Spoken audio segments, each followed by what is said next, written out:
Take 3. We're having some technical difficulties over here. Charlie and the Chocolate Factory. Chapter 7. Charlie's Birthday.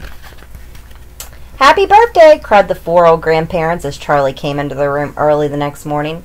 Charlie smiled nervously and sat down on the edge of the bed. He was holding his present, his only present, very carefully in his 2 hands.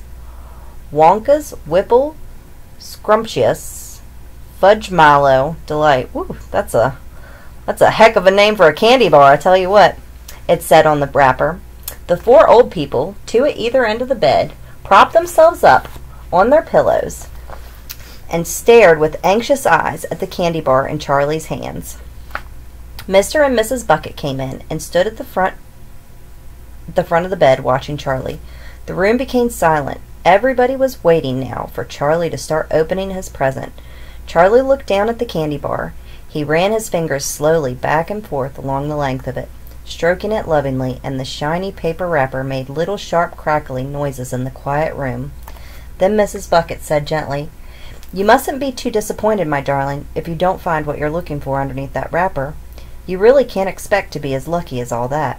"She's quite right," Mr. Bucket said. Charlie didn't say anything. "After all," Grandma Josephine said, "in the whole wide world, there are only 3 tickets left to be found."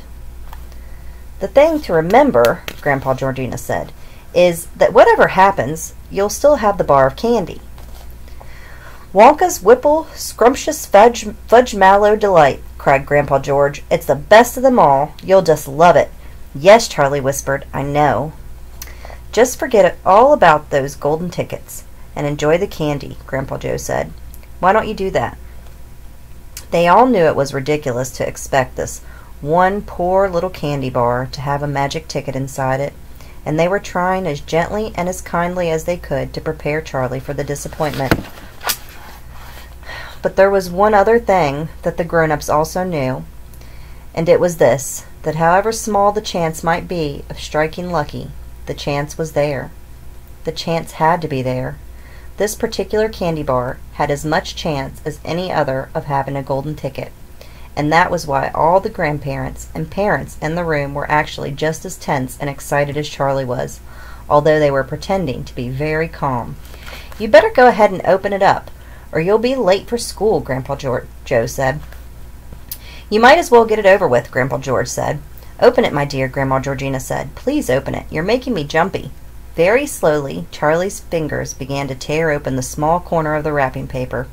The old people in the bed all leaned forward, craning their scraggy necks.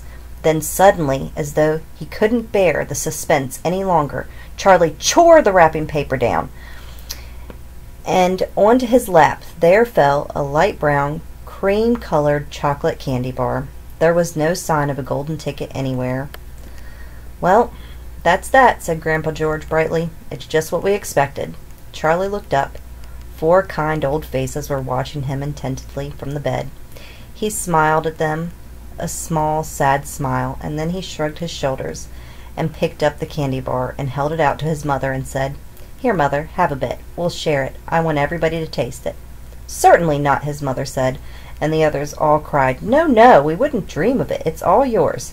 "Please," begged Charlie, turning around and offering it to Grandpa Joe, but neither he nor anyone else would take even a tiny bite. "It's time to go to school, my darling," Mrs. Bucket said, putting an arm around Charlie's skinny shoulders. "Come on, or you'll be late." Chapter 8. 2 more golden tickets found. That evening, Mr. Bucket's newspaper announced the finding of not only the 3rd golden ticket, but the 4th as well. "2 golden tickets found today," screamed the headlines. "Only 1 more left." "All right," said Grandpa Joe, when the whole family was gathered in the old people's room after supper. "Let's hear who found them." "The 3rd ticket," read Mr. Bucket, holding the newspaper up close to his face because his eyes were bad and he couldn't afford glasses. "The 3rd ticket was found by a Miss Violet Beauregard." There was a great excitement in the Beauregard household when our reporter arrived to interview the lucky young lady. Cameras were clinking and flashbulbs were flashing, and people were pushing and jostling and trying to get a bit closer to the famous girl. And the famous girl was standing on a chair in the living room, waving the golden ticket madly at arm's length as though she were flagging a taxi. She was talking very fast and very loudly to everyone, but it was not easy to hear all that she said because she was chewing so furiously upon a piece of gum at the same time. I'm a gum chewer normally, she shouted, but when I heard about these ticket things of Mr. Wonka's, I laid off the gum and switched to candy bars in the hope of striking lucky. Now, of course, I'm right back on gum. I just adore gum. I can't do without it. I munch it all day long, except for a few minutes at meal times when I take it out and stick it behind my ear for safekeeping. To tell you the honest truth, I simply wouldn't feel comfortable if I didn't have that little wedge of gum to chew on every moment of the day. I really wouldn't. My mother says it's not ladylike, and it's too ugly to see a girl's jaws opening up and down like mine do all the time, but I don't agree. And who's she to criticize anyway? Because if you ask me, I'd say that her jaws were going up and down almost as much as mine are just from yelling at me every minute of the day.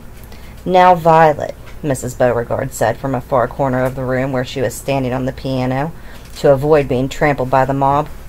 "All right, Mother, keep your hair on," Mrs. Beauregard shouted.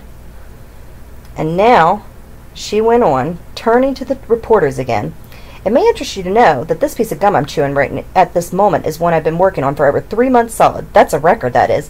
It's beaten the record held by my best friend, Mrs. Carolina Princemitzel, and was she mad? It's my most treasured possession now, this piece of gum is. At nights, I just stick it on the top of the bedpost, and it is as good as ever in the mornings. A bit hard at first, maybe, but it soon softens up again after I've given it a few good chews. Before I started chewing for the world record, I used to change my piece of gum once a day. I used to do it in the elevator on the way home from school. Why the elevator? Because I like sticking the gooey piece that I'd just finished with to one of the elevator buttons. Then the next person who came along and pressed the button got my old gum on the end of his finger.